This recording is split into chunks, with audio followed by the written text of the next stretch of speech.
Je remercie Thibaut pour sa question et maintenant j'aimerais vous partager donc une question de Eric. Il y a d'ailleurs deux questions. Comment mettre en place d'une manière concrète et surtout directe le RIC? Et cette deuxième question peut-être à développer, comment rapidement permettre à la société française de sortir du système décadent dans lequel nous vivons? Bon, alors, pour le RIC, je pense que ça sera une partie un des articles de la Constitution, hein, donc avec le RIC en toute matière, donc abrogatoire, constituant, révocatoire et législatif.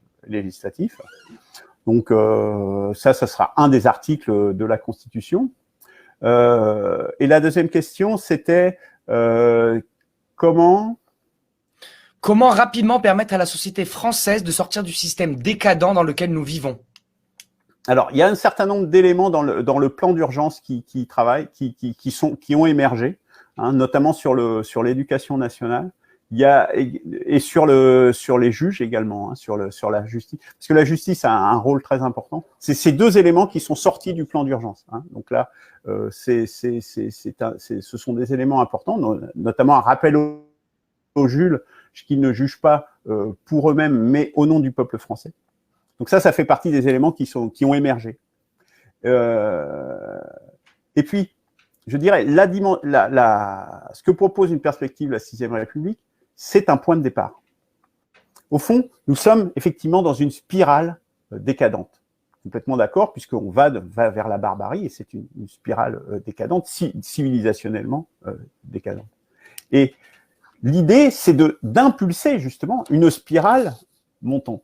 Et donc, ce que propose une perspective, la 6e République, au travers notamment de cette Constitution, c'est de poser une première pierre.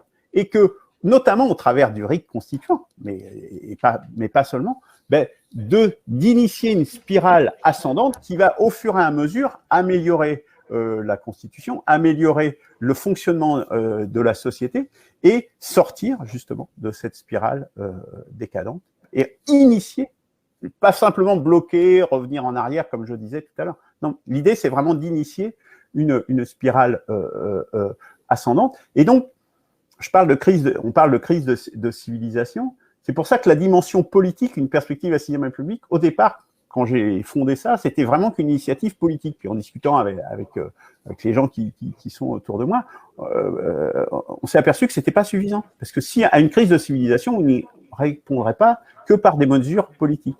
Il y a aussi des dimensions idéologiques qui sont importantes. Quel modèle de société on veut construire? Et donc ça, c'est notamment, c'est détaillé dans un certain nombre de manifestes. Hein. Donc il y a les manifestes émergence. Et donc il y a un manifeste émergence qui est le cœur, je dirais. Mais il y a un manifeste émergence idéologique qui trace un modèle de société, justement. Mais il y a également d'autres dimensions importantes. Il n'y a aucune civilisation qui s'est créée en dehors d'une spiritualité. Et donc, on a réfléchi également. Il y a donc un autre manifeste qui s'appelle le manifeste émergence spirituelle, le Tao spirituel, qui donne également, alors, qui est, je dirais, complètement parallèle et déconnecté de la connexion, déconnecté, qui est en cohérence, évidemment, avec la proposition générale d'une perspective de la 6e République, qui est déconnectée de l'aspect politique, mais c'est un autre volet important de la proposition d'une perspective de la 6e République, mais également une quatrième dimension importante dans un rebond civilisationnel, c'est la dimension sentimentale, pour lequel le manifeste sentimental n'est pas encore sorti, mais qui prendra sans doute la forme d'un roman, d'ailleurs. Mais voilà ce qu'il y a dans la perspective. Vous voyez, et c'est chemin faisant qu'on s'est aperçu que c'était absolument indispensable. Que sinon, l'idée, quelle est-elle? L'idée, c'est d'impulser de nouvelles lumières. Au fond, on a eu les lumières au XVIIIe siècle. Eh bien, l'idée, 17e, 18e siècle, l'idée, c'est de renouveler ce mouvement et de le transcender. On parlait tout à l'heure, ce mouvement des Lumières a abouti à la Déclaration des droits de l'homme et des citoyens, notamment. Eh bien, l'idée, c'est de partir de là et de relancer les choses. Mais il y avait aussi des dimensions sentimentales.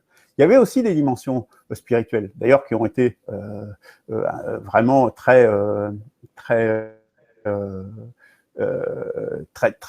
abîmées, puisqu'on est passé dans un monde totalement matérialiste.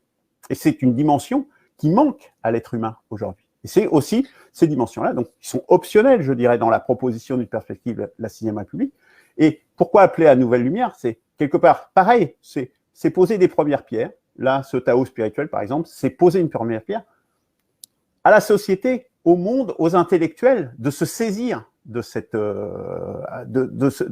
premières pierres, de les contester, de les faire évoluer, et de dire, voilà, mais c'est quelque chose pour demain.